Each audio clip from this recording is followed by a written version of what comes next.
Hi, Karen Flaherty here from Living by Human Design. Hope you're doing well today. Today's Human Design weather is all about the gate 19, which is sensitivity. Okay, so we have the sun in gate 19. It started on January 27th, Friday, goes until February 2nd next week, and the Earth is in gate 33, which is called privacy. So the 33 is coming here off the bottom of the throat, and the gate 19 is off the side of the root center, and it is typically called the gates of sensitivity. Interestingly, there's no energy center that's defined this week at all. It'll be completely open all week, except for any hookups that you might have, and all the planets are direct. So nothing is retrograde this week. So it should, in fact, bode well for any forward movement, those, moving those intentions and goals forward that you made last week. It's actually a good time for that. And it goes until all the planets are direct until something like March 15th. So it's a nice stretch of time. So we've got this sun in gate 19. It's called sensitivity, also called the approach or wanting in the original I Ching. It's about, can be about neediness on the lower vibrations of it. But it's the definition is that all things are interrelated, is apparent and manifested through the action of approach. A lot of times this sensitivity to relationships and other people's feelings and your own feelings gets labeled as neediness or clinging, and it can also be an indication of codependence, right? So it gets labeled as that too. It doesn't need to be, it doesn't have to be. We'll show that in the next slide, but that's what some people label it as. But it's also a sensitivity to touch. It's a very, very tactile energy. If you have labels, people with the 19, if they have labels in their clothing or itchy woolly sweaters, or their mother changes their cereal, the oatmeal is different or something like that, they'll notice those kinds of things. And so it makes them seem a little more sensitive than some of the other kids. And, you grow up with that, you grow out of it to a certain extent, but it never really goes away. And that's why it can lead to, on the lower vibration, lead to codependence later on. So the incarnation crosses this week are the crosses of the four ways, need, and refinement. But it's really, these incarnation crosses are really lovely energy to have. It's really very, they're usually very kind and sensitive people who have these incarnation crosses. And in the gate 33, it's all about privacy or retreat. In the original I Ching, it's active withdrawal and the transformation of a weak position into a strength by basically withdrawing. So because you withdraw, you're then able to come out even stronger, right? Take a little time, take a little rest, take a little break from whatever it is you're up to, and then move forward. And the gene keys for getting is the shadow, mindfulness is the gift, and revelation is the CD. So with the gene key 19, Richard says in the graphic, it takes great inner strength to be open, honest, and vulnerable. And it does. If you've lived any amount of time on this earth, you've probably found that to be true, that it takes a lot of strength to be open with people, to be honest, to be vulnerable. Otherwise, you're isolating yourself. And on the lower vibrations of this gene key 19, we have codependence, which can look like either neediness and clinging, or on the angry side, it's more like isolationism. Like, I don't need anybody. Don't come into my cave. I don't need you. I don't need anybody. Kind of isolation. The gift is sensitivity, and the CD is sacrifice. And he also says, as long as man believes in a God outside himself, the frequency of our planet will remain at the level of the 19th shadow. And the reason he says that, Richard has nothing inherently against religions per se, but what he's saying here is that, and usually, is that we tend to, when we believe in these religions, it's for an authority outside of us, right? It's not believing that we have the internal strength, that God is inside us, or that we have the internal strength inside us, whether you want to think of it as your inner being or your inner guidance or your inner child or whatever you want to call it. That strength is inside, as opposed to being outside, as opposed to being an outside authority that is at a higher vibration than we are. I mean, that's what we think of God as, right? He's up in heaven and he's sitting on the clouds and he's got all this authority over us because he's at a higher vibration. And Richard is just saying, you know, you can believe that if you want, but there's no reason why you can't vibrate. You can't have a higher frequency that's of our own making and gives us the independence to break away from any codependence that we have on either religion or politics or other people or a spouse or our children or vice versa. He also says the higher frequencies of the 19th gene key have access to the realms of magic. And he says this because once we get to the higher vibration of independence as opposed to codependence, when we get to be independent, we are at a vibration that allows things to be attracted to us, that because we have a much higher frequency, higher attraction factor, if you will, a higher way of allowing the things into our lives that we're wanting. The CD is sacrifice, which is even a higher level of this. It's the highest level of this gene key, and it's more about interdependence, right? So we go from codependence to independence to interdependence, and the interdependence is with the people having our own independence, but being interdependent with the culture, with the community, with the other farmers, the other gardeners, the other, people who are allowing for prosperous community. Because the reason I use the farming analogy is because the gene key 19 is all about food. It's a lot about food. It's a lot about animals and nature and being one with nature and having that sensitivity to nature that a lot of the indigenous people have. Not so much for those who are, living with technology at our fingertips, food from all over the world, ways of getting almost anything we want at our fingertips. That's a lot different than living, in conjunction, interdependent with nature, with the land, with the animal kingdom. So we have a number of people who had birthdays, including Oprah Winfrey, Justin Timberlake, Langston Hughes, Jackie Robinson, who we'll be talking about, Jackson Pollock, Franklin Delano Roosevelt, and a number of others. So talking about Jackie Robinson, he was born on January 31st of 1919 in Cairo, Georgia. He's a generator with a 4-6 profile. He's a left ankle cross of the four ways.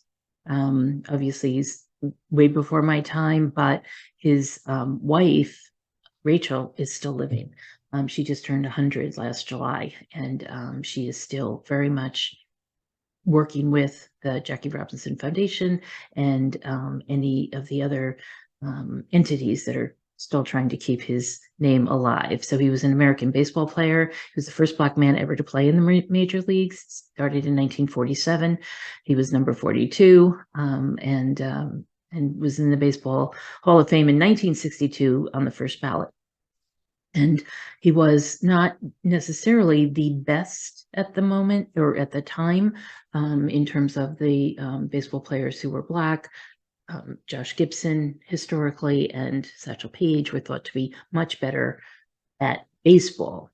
But what Jackie Robinson was good at was being careful and mindful of what he was saying and how he was reacting. And that was the caveat. That was before he actually negotiated even the contract. He had a 3-hour conversation with the owners to make sure that he was someone who could put up with the anticipated hostility that they were expecting by having a Black player on the all-white teams at that time. He would be the first one to integrate onto a baseball team. Now, it was a New York team, and it was the Brooklyn Dodgers, and he was happy to be playing with the Dodgers after having played in the minors.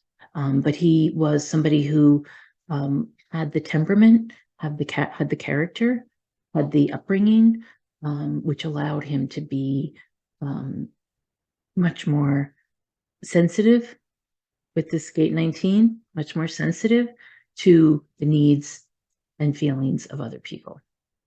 He did have a defined solar plexus, but he had this entire channel of the 1949. So this is all about synthesis. It's about having the sensitivity of your own emotions, other people's emotions, about nature, about animals, about, as I said, that tactile sense, and having the principles then in the gate 49 to hold to those, the principles that you create from the sensitivities, right? And so with this entire channel, he was able, unlike some of the other people, perhaps some of the other players, I suspect they probably had conversations with them as well. Jackie Robinson was the one who proved himself to be the most the most capable of living in such a tense and hostile and possibly confrontational environment as to be the first Black player on a major baseball team. And so he did it. He did it gracefully. He did it willingly. He did it without any upsets. And he grew up in California, which was interesting. He was born in Cairo, Georgia, but by the next year, by the time he was 2 years old, his parents had, his father had left, and his mother moved the family out to California, and they lived out there. And so he grew up in an integrated society in California. That didn't mean it was easy, but he was a great athlete, even in grade school and high school, and into college, junior college first, and then UCLA. But he was on all the teams, and he was a great athlete, and he made his mark that way. Again, it didn't mean that there wasn't hostility. It didn't mean that he wasn't sometimes the only Black player on the tennis team, for example. He played basketball, baseball, football, tennis, and one other sport, but basically he lettered in 5 different sports in high school, and went on to college and was playing junior college, playing football, and I think even into UCLA he was still playing football. But he wound up becoming a baseball player because some friends invited him into it. And so he was a generator. He is somebody with who had the defined head and ajna, and with this holistic channel of this channel of holistic thinking. We call it the channel of awareness. And he was able to, use that in a way. He had both the logical thinking. He was kind of left and right brained of a sort. He had the logical thinking, but he also had the abstract thinking. He was basically able to play a number of different positions on the field, and do well at all of them. And by the way, even though he wasn't the best of the players that were interviewed, he still got the Dodgers to 5 different pennants and World Series championships. So he did very well with the team, and played with them for 10 years. He had the open throat. He had the 33, which is the gate of privacy and retreat, the 35, which is the gate of change, and the jack of all trades, as we call it.